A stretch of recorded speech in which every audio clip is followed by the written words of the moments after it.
چې کور ته راوسته مور ورته وی بچې دا غوا بوزه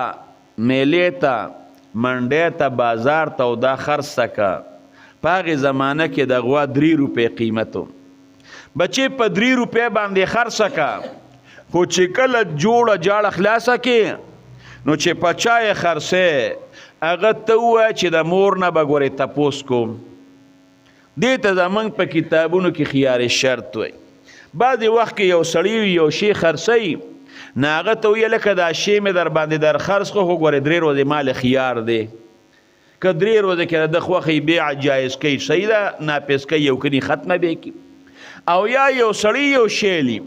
یره وی دا شی اخلم خو ګورې 3 ورځې مال خیار دی که 3 ورځې کې په زه راضي شم خو ډېره ښه پخه ګني واپس کوم بیا هم صحیح ده نو دی ورته وی چې مور ورته وی چې بچې دا بوزه په 3 روپۍ خرڅه که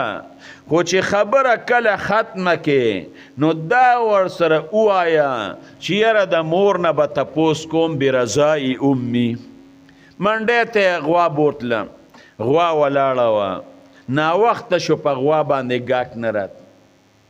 اخر کې په غوا باندې یو ګاک راغی په 3 روپۍ باندې ورسره جوړو شو خبره ختمه شوه دی ورته وی چې یاره خبره به مور نه به ګورې تپوس کوم د مور رضا پکې شرط ده هغه سړی ورته وی د مور دا رضا ترې له منځه وباسه او 3 روپۍ نه مانه 6 واله دی ورته وی نه د مور رضا به پکې وي چې د مور رضا پکې وړاله مین غوی کور ته واپس راوسته مور ورته بچې سره ټول وی مور په غوا ګاک نه راته اخر کې په یو ګاک راغی هغه سره مې په 3 روپۍ باندې خبره وکړه خو ما ورته چې د مور نه به تپوس کوم هغه راته وی چې د مور دا تپوس او رضا تې نه لرې که په 6 ځمه ما ورته نه د مور تپوس به به کېوي هغه وی نه